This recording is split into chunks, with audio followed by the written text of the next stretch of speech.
Welcome to Shweta's వంటలు. ఇంట్లో కూరగాయలు లేనప్పుడు, మనకి ఎప్పుడైనా జ్వరం వచ్చినప్పుడు, ఏమీ తినాలనిపించినప్పుడు, పిల్లలు స్పెషల్ గా అడిగినప్పుడు ఇలా కారం అన్నం సింపుల్ గా చేసుకోవచ్చండి. చాలా టేస్టీగా అవుతుంది. మీరు కూడా ఒకసారి ట్రై చేయండి. నా ఛానల్ ని ఫస్ట్ టైం చూస్తున్నట్లయితే మరిన్ని వీడియోల కోసం సబ్స్క్రైబ్ బటన్ ని క్లిక్ చేయండి. ప్రాసెస్ చూద్దాం. దీనికోసం కొద్దిగా అన్నం తీసుకోవాలి.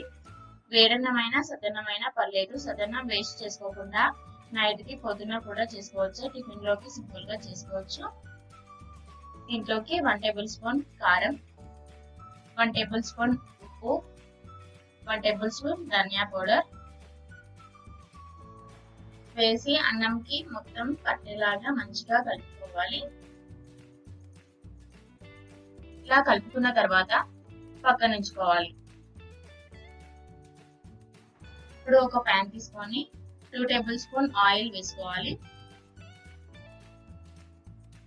ఆయిల్ వేడెక్కిన తర్వాత ఆవాలు, జీలకర్ర, శనగపప్పు, పల్లీలు వేసి వేయించుకోవాలి.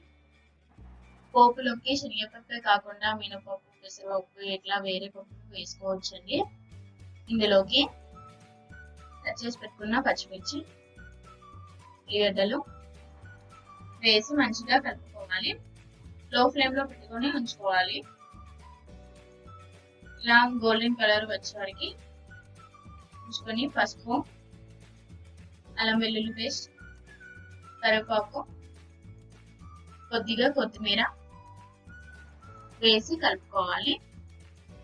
ఇక్కడ అల్లం వెల్లుల్లి పేస్ట్ వేయడం వల్ల ఈ రెసిపీ మంచిగా టేస్ట్ వస్తుందండి. ముందుగా కలిపెట్టుకున్న అన్నాన్ని తీసుకొని ఈ పోపులో వేసుకొని మంచిగా కలుపుకోవాలి. ఈ రెసిపీని అప్పటికప్పుడు చేసుకోవచ్చు. సింపుల్ గా అయిపోతుందండి. ఇలా కలిపెట్టుకున్న అన్నాన్ని 2 నిమిషాల పాటు లో ఫ్లేమ్ లో ఉంచుకోవాలి. అంతే అండి, సింపుల్ గా అప్పటికప్పుడు చేసుకునే కారం అన్నం రెడీ. సింపుల్ రెసిపీని అప్పటికప్పుడు బ్రేక్ఫాస్ట్ చేసుకోవచ్చు మరియు లంచ్ బాక్స్ కి తీసుకెళ్ళొచ్చు.